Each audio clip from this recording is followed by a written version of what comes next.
दिल्ली में अरविंद केजरीवाल ने प्रचंड बहुमत के साथ सरकार तो बना ली है, लेकिन सरकार चलाने की राह उनकी लगातार मुश्किल होती जा रही है। विशेष तौर पर उपराज्यपाल नजीब जंग से अधिकारों और वर्चस्व की लड़ाई को लेकर।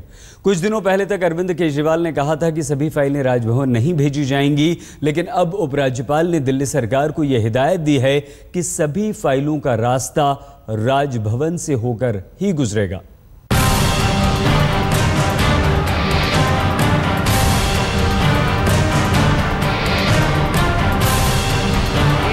शपथ लेता हूं। 14 फरवरी 2015 को दूसरी बार मुख्यमंत्री पद की शपथ लेने से कई महीने पहले ही अरविंद केजरीवाल बनाम नजीब जंग की तकरार की कहानी शुरू हो गई थी, जिसकी गूंज गाहे बगाहे तो सुनाई देती है, लेकिन अब उसका शोर ज्यादा ही बढ़ गया है, क्योंकि जंग अब वर्चस्व की होने लगी है। दिल्ली में मुख्यमंत्री बनाम उपराज्यपाल की जंग, अधिकारों को लेकर आमने सामने केजरीवाल और जंग। एक का वार तो दूसरे का पलटवार। क्या दिल्ली में बढ़ेगा संवैधानिक संकट? दिल्ली सरकार पर अधिकार को लेकर राजधानी के उपराज्यपाल नजीब जंग और मुख्यमंत्री अरविंद केजरीवाल के बीच जंग अब और तीखी हो चली है।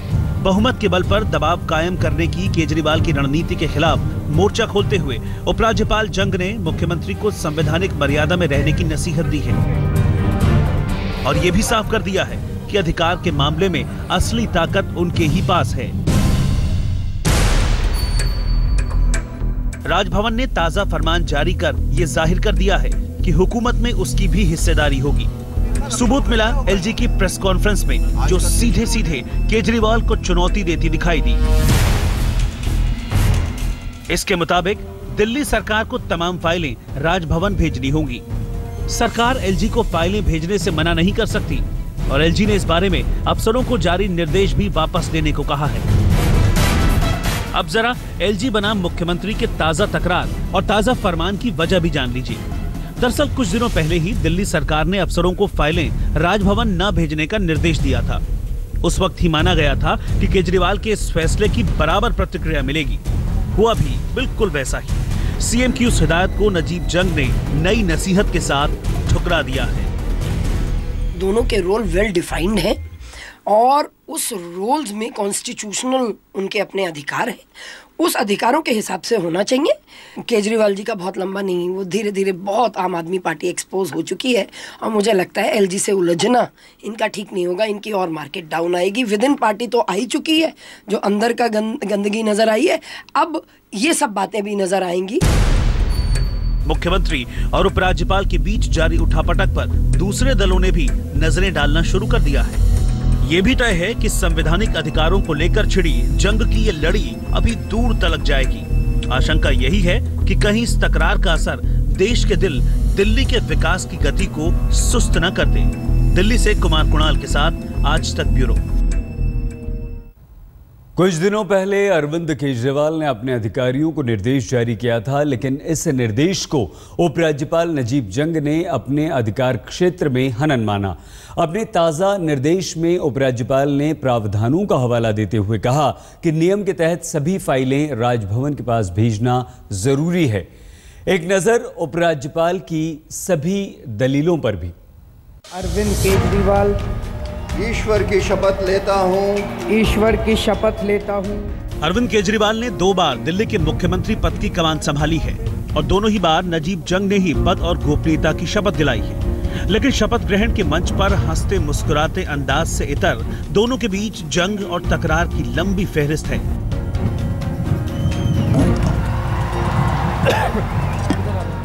ताजा मामला सरकार की उन फाइलों से जुड़ा है जिसे लेकर केजरीवाल और नजीब जंग में ताजा विवाद शुरू हुआ है। पहले केजरीवाल ने 29 अप्रैल को अपने अधिकारियों को निर्देश दिया कि सभी फाइलें उपराज्यपाल को नहीं भेजी जाएंगी। इस आदेश के बाद एलजी ने मोर्चा खोला और केजरीवाल सरकार को स्पष्ट शब्दों में संवैधानिक नियमों के हवाले से इसकी वजह भी बताई। जंग ने प्रावधानों का हवाला देते हुए केजरीवाल के साथ साथ तमाम अफसरों को भी सख्त निर्देश दिए हैं कि वो राष्ट्रीय राजधानी क्षेत्र दिल्ली सरकार के गठन के लिए बनाए गए 1991 के कानून और ट्रांजैक्शन ऑफ बिजनेस रूल्स 1993 का कड़ाई से पालन करें। जंग ने संदेश में ये भी साफ कर दिया है कि मुख्यमंत्री और उनके मंत्रिमंडल की भूमिका केवल उपराज्यपाल को सरकार चलाने में सलाह देने और विचार विमर्श करने तक ही सीमित है। उपराज्यपाल बगैर इस सलाह और विचार विमर्श के भी फैसले लेने को स्वतंत्र हैं। उन्होंने ये भी कहा है कि वो तमाम मामले जिन्हें लेकर दिल्ली विधानसभा कानून बना सकती है, निश्चित रूप से अंतिम स्वीकृति के लिए उपराज्यपाल के पास जाएंगे। राजनिवास और मुख्यमंत्री कार्यालय के बीच बढ़ रहे टकराव को देखते हुए सूत्रों का यहां तक कहना है कि उपराज्यपाल इस मामले को गृह मंत्रालय के माध्यम से राष्ट्रपति तक ले जा सकते हैं। कहा यहां तक जा रहा है कि उपराज्यपाल ने मुख्यमंत्री केजरीवाल को कड़ा संदेश भेजने से पहले वरिष्ठ अधिकारियों से सलाह भी ली थी। इस बीच उप मुख्यमंत्री मनीष सिसोदिया और मुख्य सचिव के शर्मा ने भी गृह मंत्री राजनाथ सिंह से मुलाकात की। इस मुलाकात को भी सरकार के स्तर पर पैदा हुए तनाव से जोड़कर ही देखा जा रहा है। साफ है, महीनों पुरानी अदावत अभी और लंबी चलेगी, क्योंकि केजरीवाल ने पहले ही कई बार इशारा कर दिया है कि वो दिल्ली में बनी सरकार के लिए ज्यादा से ज्यादा अधिकार लेने की जंग जारी रखेंगे। दिल्ली से कुमार कुणाल के साथ आज तक ब्यूरो। अरविंद केजरीवाल के अधिकार और हुकूमत की ये जंग दिल्ली के उपराज्यपाल नजीब जंग से काफ़ी पहले से चलती आ रही है। चुनाव से पहले तो हालात इस कदर बिगड़ चुके थे कि अरविंद केजरीवाल ने नजीब जंग को बीजेपी का एजेंट तक कह डाला था। इतना ही नहीं, नजीब जंग से तो जंग इस कदर बढ़ गई थी कि उनसे केजरीवाल खुद बात तक नहीं करते थे, बल्कि अधिकतर अवसरों पर उप मुख्यमंत्री मनीष सिसोदिया ही नजीब जंग से बात करते हैं। पूर्ण स्वराज का नारा लेकर राजनीति में कूदे केजरीवाल दिल्ली में पूर्ण स्वराज के लिए अड़े हुए हैं।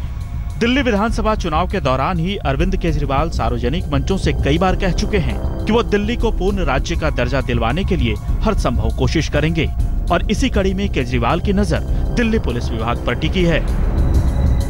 दिल्ली में सरकार का कामकाज संभालने के बाद से अरविंद केजरीवाल ने मंशा साफ जाहिर कर दी। हर विभाग में अपना अधिकार और अधिकारों की इस फहरिस्त में उन्होंने पहला अधिकार जताया दिल्ली पुलिस पर, जिसका पूरा कार्यभार दिल्ली के उपराज्यपाल नजीब जंग पर है।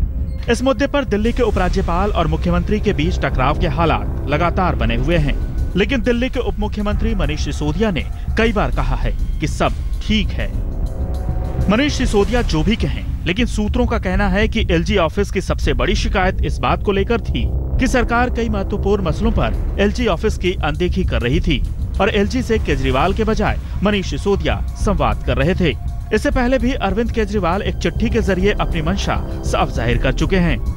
यूं भी अरविंद केजरीवाल के राजभवन के साथ रिश्ते बहुत अच्छे नहीं रहे हैं। दिल्ली में जिस दौरान विधानसभा निलंबित थी और आम आदमी पार्टी चुनावों की जोर शोर से मांग कर रही थी, उसी दौरान केजरीवाल ने एलजी को बीजेपी का एजेंट करार दे दिया था। अब केजरीवाल दोबारा सरकार में हैं, लेकिन राजभवन के साथ उनके रिश्तों की खटास बरकरार है। राजभवन को बार बार लगता है कि केजरीवाल उसके अधिकार क्षेत्र में दखल दे रहे हैं और केजरीवाल ने जाहिर कर दिया है कि दिल्ली के लगाम वो अपने हाथों में लेकर ही दम लेंगे। सरकार बनने के 10 दिन बाद ही अरविंद केजरीवाल दिल्ली पुलिस को अपने अधिकार क्षेत्र में लाने के लिए एलजी नजीब जंग को एक चिट्ठी भी लिख चुके हैं। इस चिट्ठी में केजरीवाल ने rule number 45 transaction of business government of NCT of Delhi 1993 का जिक्र किया है। केजरीवाल की इस चिट्ठी की जानकारी केंद्रीय गृह मंत्रालय को उसी वक्त दे दी गई थी। दिल्ली के मुख्यमंत्री अरविंद केजरीवाल और उपराज्यपाल नजीब जंग की 23 मार्च को मुलाकात हुई थी। हालांकि मुलाकात में कोई औपचारिक एजेंडा तो नहीं था, लेकिन दोनों ने सामान्य सरकारी कामकाज के तरीके पर इस दौरान चर्चा की। गृह विभाग से जुड़े मामलों को लेकर राजभवन और मुख्यमंत्री के बीच टकराव के हालात बने हुए हैं। दिल्ली से कुमार कुणाल के साथ आज तक ब्यूरो। ये तो बात हुई उपराज्यपाल से रिश्तों की, लेकिन केंद्र से अरविंद केजरीवाल के कैसे हैं रिश्ते, ये हम आपको बताएंगे बस अब से कुछ ही देर में। आप बने रहिए हमारे साथ और देखते रहिए। अरविंद केजरीवाल की सिर्फ नजीब जंग से ही अदावत की कहानी सामने नहीं आ रही, बल्कि कई ऐसे मुद्दे हैं जिन पर केंद्र से भी हालात आर पार के हैं। चाहे वो दिल्ली पुलिस पर अधिकार की बात हो, लोकपाल बिल का मामला हो या फिर वरिष्ठ अधिकारियों के तबादले का मुद्दा, अरविंद केजरीवाल कई बार केंद्र के प्रति अपना रोष प्रकट कर चुके हैं। की शपथ लेता हूं कि मैं विधि द्वारा स्थापित भारत के संविधान के प्रति। दिल्ली में अरविंद केजरीवाल की आम आदमी पार्टी ने विधानसभा चुनाव में 70 में से 67 सीटें जीतकर इतिहास रच दिया था। प्रचंड बहुमत की सरकार बनाने के बाद दिल्ली सरकार के मंसूबे भी परवान चढ़े। जी हां, और ऐसे चढ़े कि इस राह में केंद्र से भी कई बार टकराव हुआ, हो भी रहा है। केजरीवाल ने अपने चुनावी एजेंडे में साफ कर दिया था कि वो दिल्ली को पूर्ण राज्य का दर्जा दिलाकर रहेंगे। हालांकि ये आपकी सरकार भी जानती है कि बगैर केंद्र के समर्थन के उनका यह चुनावी वादा अधूरा ही रहेगा। इस मुद्दे को लेकर केजरीवाल और पीएम मोदी की 7 में मुलाकात भी हो चुकी है, लेकिन अभी तक इस पर असमंजस बरकरार है। दिल्ली पुलिस पर भी अधिकार को लेकर केजरीवाल और केंद्र की तकरार सामने आती रही है। कानून व्यवस्था का हवाला देकर केजरीवाल बार बार दिल्ली पुलिस पर दिल्ली सरकार के वर्चस्व की मांग करते आए हैं, लेकिन केंद्र की ओर से कोई आश्वासन नहीं मिला है। दिल्ली पुलिस का सालाना बजट 5000 करोड़ का है और इतना बड़ा बोझ दिल्ली सरकार के लिए सहना आसान नहीं होगा। जन लोकपाल को लेकर भी केजरीवाल और केंद्र में विवाद बरकरार है। दिल्ली सरकार अगर जन लोकपाल बिल पास भी करते तो उसे लागू करने के लिए केंद्र की सहमति जरूरी है, जबकि केंद्र पहले ही केजरीवाल के लोकपाल बिल को असंवैधानिक करार दे चुकी है। इन मुद्दों के अलावा भी कई दूसरे मामलों में भी, जैसे वरिष्ठ अधिकारियों का तबादला हो या फिर एमसीडी पर अधिकार, केजरीवाल और केंद्र के रिश्ते उमड़ते घुमड़ते रहे हैं। आज तक ब्यूरो। यहाँ पर आप कीजिए बस थोड़ा सा इंतजार, कुछ ही देर में 10 मिनट में 50 अहम खबरें लेकर हम होते हैं हाजिर। आप बने रहिए हमारे साथ और देखते रहिए